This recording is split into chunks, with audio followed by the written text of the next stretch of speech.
Dance master పండు గారికి ప్రస్తుతం అయితే విశాఖలోని ప్రైవేట్ హాస్పిటల్లో మెరుగైన ట్రీట్మెంట్ అందుతోంది. ప్రతి ఒక్కరూ భగవంతుడిని కోరుకునేది ఒకటే, పండు త్వరగా కోలుకోవాలని, మంచి ఆయురారోగ్యాలు ఆ భగవంతుడు ఇవ్వాలని. పండు త్వరగా కోలుకోవాలని, ఏమీ కాకూడదు అనేదే ప్రతి ఒక్కరి ఇంటెన్షన్.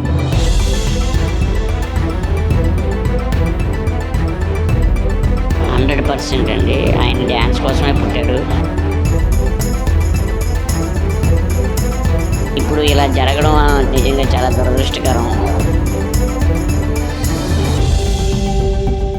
డ్యాన్స్ అనేది ఒక స్కిల్ లాగా కాకుండా తన లైఫ్లో తీసుకున్నారు పండు. అందుకే తన ప్రతి ఒక్క ఎనర్జెటిక్ పెర్ఫార్మెన్స్ చూస్తే ఇప్పటికే ప్రతి ఇంట్లోనూ కూడా కనెక్ట్ అయిపోయారు. పండు పెర్ఫార్మెన్స్ అంటేనే తను హావభావాలు కానీ, టైమింగ్ కానీ, తన ఎక్స్ప్రెషన్స్ కానీ, తన యొక్క ఇంట్రెస్ట్, డ్యాన్స్ అంటే ఎంత ప్రాణమో కూడా ప్రతి ఒక్కరికి తన పెర్ఫార్మెన్స్ ద్వారానే కన్వే చేసినటువంటి పండుకి అనుకోకుండా జరిగినటువంటి ఘోరమైన ప్రమాదం వల్ల 2 కాళ్ళు ఇంజ్యూర్ అవ్వటం, డాక్టర్స్ అయితే సర్జరీ కూడా ప్లాన్ చేస్తున్నారు. ప్రస్తుతం అయితే తను మాట్లాడలేని సిచ్యువేషన్లో ఉన్నా కూడా మెరుగైన ట్రీట్మెంట్ అందుతుందని అందరం భావిస్తున్నాం. సో ఉదయం నుంచి కూడా అంటే రాత్రి 1 గంట ప్రాంతంలో ఆనందపురం దగ్గర జరిగినటువంటి ప్రమాదం జరిగిన వెంటనే హుటాహుటిన ఈ కార్పొరేట్ హాస్పిటల్కి పండు గారిని తీసుకురావడం జరిగింది. అప్పటి నుంచి కూడా ప్రతి ఒక్కరిలో ఒకటే టెన్షన్, పండు త్వరగా కోలుకోవాలని, ఏమీ కాకూడదు అనేదే ప్రతి ఒక్కరి ఇంటెన్షన్, భగవంతుడిని కోరుకునేది కూడా. సో రమేష్ గారు కానీ, బాలు గారు కానీ వీరందరూ కూడా అయ్యో రాత్రి ఈవెంట్ చాలా ఎనర్జెటిక్గా టీం అందరూ వెళ్ళారు. అక్కడ షో ముగించుకొని ఏదైతే అమ్మవారి జాతర సందర్భంగా అక్కడ ప్రోగ్రాం నిర్వహించుకొని వస్తూ ఉండగా జరిగినటువంటి ప్రమాదం. సో ఒకసారి రమేష్ గారితో మాట్లాడదాం. రమేష్ గారు, ఉదయం నుంచి చాలామంది వచ్చి వెళ్తున్నారు, మీరు కూడా లోపలికి వెళ్ళి వచ్చినాక చాలా వరి అవుతున్నారు. ఏం చెప్తారు? పండు గారికి డ్యాన్స్ అంటే ఎంత ఇష్టమో ఎవరు మాటల్లో చెప్పలేదు. 100% అండి. ఆయన డ్యాన్స్ కోసమే పుట్టాడు. ఆయన చాలామందికి ఇన్స్పిరేషన్ కూడా. ఎన్ని కష్టాలున్నా, ఎన్ని ఇబ్బందులున్నా ఎదుటి మనిషిని నవ్వించాలనే ఒక ఆలోచనతో ఉంటాడు. ఇప్పుడు ఇలా జరగడం నిజంగా చాలా దురదృష్టకరం. ఆయనకి జరిగిన తర్వాత రాత్రి 1 గంట దగ్గర నుంచి సుమారు ఇక్కడికి 250 నుంచి 300 మంది డ్యాన్సర్సే కిందన వెయిట్ చేస్తున్నారు. ఈ చూడడానికి వచ్చిన సిబ్బందికి సెక్యూరిటీ పెట్టేంత స్థాయికి వచ్చేసింది. ఆయన ఆరోగ్యంగా కోలుకోవాలని మాతో పాటు, మా డ్యాన్సర్లతో పాటు చాలామంది కుటుంబాలు వెయిట్ చేస్తున్నారు. నిజంగా మేము కూడా భగవంతుని కోరుకుంటున్నాం, పండు మాస్టర్ గారు త్వరగా కోలుకోవాలని. సాయంకాలం సర్జరీకి ప్లాన్ చేశారు, డాక్టర్ గారితో మాట్లాడాం. అలాగే మన గాజువాక ఎమ్మెల్యే గారు అయినటువంటి ఆయన కూడా బాగా రెస్పాండ్ అయ్యి ఇక్కడ ఉన్నటువంటి పిఆర్ఓ వాళ్ళతో కానీ, డాక్టర్ గారితో కానీ పర్సనల్గా ఫోన్ చేసి మాట్లాడి ఆయన భరోసా ఇవ్వడం. ఎంత భరోసా ఇచ్చినా కూడా ఆయన త్వరగా కోలుకోవాలనే మేము చెప్పగలం. ఆయన ఆరోగ్యంగా ఉండాలి ఆ భగవంతుడి ఆశీస్సులతో. ఎందుకంటే మనందరి ముఖాల్లో, మనందరి కుటుంబాల్లో ఆనందం నింపినటువంటి వ్యక్తి ఈరోజు అక్కడ ఉండడం అసలు చూడలేకపోయాను నేనైతే. ఆయన త్వరగా కోలుకోవాలి. 16th కూడా ఫైనల్స్ ఉన్నాయి. ఈసారి కప్పు నాదే అనే ఒక కాన్ఫిడెన్స్లో కూడా ఆయన ఉన్నారు. ఇంతలోనే దురదృష్టకరమైన ఘటన. అది నిజమే అండి. కప్పు నాదే అని చెప్పడం ఆయన వంతు. కానీ వచ్చినా రాకపోయినా కూడా ఆయన ఈ రోజు విన్నరే. ఆయన అంతా జనాల్లో ఉన్నాడు.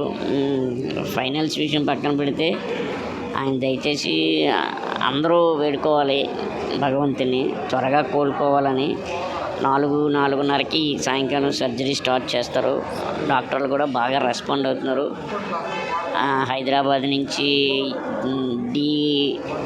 డైరెక్టర్ల వైపు నుంచి కానీ, అలాగే అందరూ చాలామంది ఫోన్లు, పెద్దవాళ్ళందరూ ఫోన్లు చేసి, ఆది గారు కూడా కాల్ చేసి అడగడం, అందరూ కూడా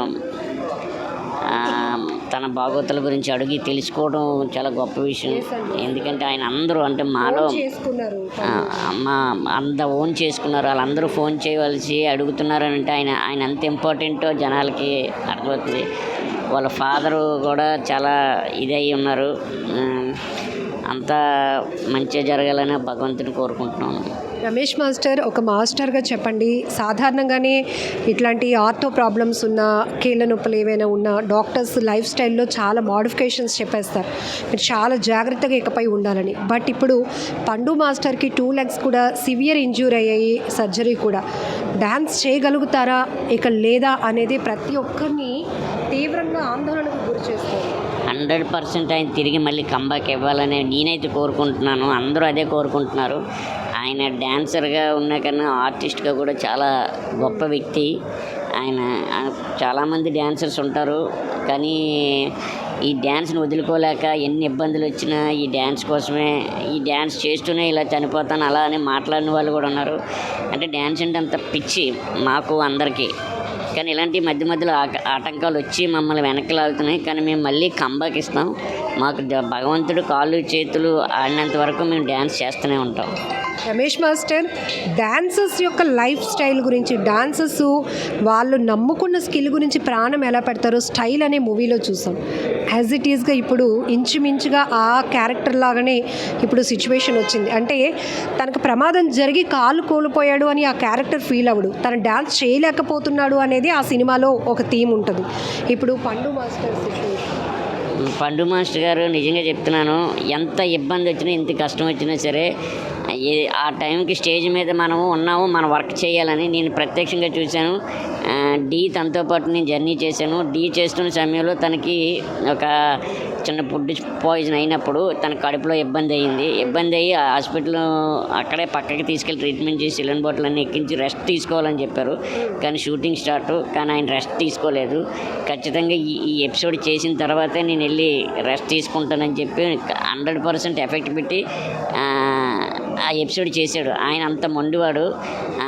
ఖచ్చితంగా నాకు తెలిసి ఆయన మళ్ళీ మన అందరి ముందు వచ్చి ఆయన ఎంటర్టైన్మెంట్ ఆయన ఇచ్చి డ్యాన్స్ ఖచ్చితంగా చేస్తాడు. ఫైనల్లీ చెప్పండి రమేష్ మాస్టర్, మన గాజువాక అబ్బాయి పండు ఒక డాన్సర్గా తన ప్రయాణాన్ని మొదలుపెట్టి ఒక డ్యాన్స్లో సెలబ్రిటీ హోదాని తీసుకున్నారు. ఎక్కడికి వెళ్ళినా పండు అంటే తెలియలేని వాళ్ళు లేరు, ప్రతి ఒక్కరు ఓన్ చేసుకున్నారు. మా ఇంట్లో ఎవరికైనా తెలిసినా అయ్యో పండు బాబుకి ఇలాగ అయిందా అని అడుగుతున్నారు. ఇంత అభిమానాన్ని మీరు సంపాదించుకుంటారు. ఈవెన్ ఝాన్సీ గారు కానీ, మీరు కానీ, పండు గారు కానీ, ఇట్లా చాలామంది ఉన్నారు. సో ఇట్లాంటి ప్రమాదం జరిగినప్పుడు అసలు భవిష్యత్తుకి సెక్యూరిటీ ఏంటి? ఇప్పుడు అందరూ సర్జరీకి ఎంత అవుతుంది, తను ఎఫర్ట్ చేయగలుగుతాడా, ఇట్లా చాలా మీరు గతం నుంచి కూడా ఫైట్ చేస్తున్నారు. ఆర్టిస్టులకి చప్పట్లు, ఆర్ట్ని గుర్తించడం, షోలు కాకుండా వాళ్ళ లైఫ్కి ఒక భరోసా కోసం మీరు ఎప్పటి నుంచి ఫైట్ చేస్తున్నారు? అది నేను చాలా 5 years నుంచి ఫైట్ చేస్తున్నాను. ఇప్పుడు సెలబ్రిటీ ఉన్నవాళ్ళు ఇన్సూరెన్స్లు అవి ఇలా అని మేము ఏదో ఒక ప్లాన్ చేసుకుంటాం. కానీ వెనకాతల బ్యాక్గ్రౌండ్ డ్యాన్స్ చేసిన వాళ్ళు కానీ, ఈ డ్యాన్సర్లు తీసుకువెళ్తున్నటువంటి డ్రైవర్స్ కానీ, ఇలాంటిది ప్రభుత్వం మాకు ఏ రోజు కూడా ఎప్పుడు కూడా అటువైపు నుంచి మాకంటూ ఏమీ లేదు. ఏదనంటే ఒకటే, ఒక వెస్ట్రన్ డ్యాన్స్కి సంబంధించి మన ఇప్పుడున్నటువంటి సంస్కృతికి సంబంధించినటువంటి రూల్స్లో లేదు. మనకి ఈ కోలాటాలు కానీ, ఈ ఫోక్ డ్యాన్స్కి సంబంధించిన వాళ్ళకి మాత్రమే ఈ ఫెసిలిటీస్ అన్నీ ఉన్నాయి. మాకు ఏదైనా ఈసారి ఏదైనా ఉంటే ఖచ్చితంగా ఈ ఫైనాన్షియల్గా ఉన్న వాళ్ళ డ్యాన్సర్లో కొంచెం పర్వాలేదు, ఇన్సూరెన్స్లు కానీ ఏమైనా క్లెయిమ్ చేసుకుంటాం. కొంతమంది పెద్దలు కూడా వచ్చి మాకు 1 year ఇన్సూరెన్స్లు కొంతమంది చేయించడం అది జరుగుతుంది. అలాగే కొంతమందికి కాకుండా ఇప్పుడు ఈ కళను నమ్ముకొని ప్యాషన్గా ఉన్న ఈ డ్యాన్సర్లు అందరికీ నాకే కాదు, బ్యాక్గ్రౌండ్ ఇప్పుడు D10 పండు మాస్టర్ గారు బ్యాక్గ్రౌండ్ చేసినటువంటి అందరిలో చాలామంది పేదవాళ్ళు ఉన్నారు. కానీ డ్యాన్స్ అంటే పిచ్చి, వేరే పనికి వెళ్లకుండా వాళ్ళకి ఏదైనా ప్రమాదం జరిగితే జస్ట్ ఒక ఐడెంటిటీ రూపంలో వాళ్ళకి ఒక కార్డు ఇవ్వడం కానీ, లేకపోతే ఒక ఇన్సూరెన్స్ క్లెయిమ్ చేయడం కానీ, హాస్పిటాలిటీ కానీ ఏదైనా ఇవ్వాలని చెప్పేసి అంటే నా ఆలోచన.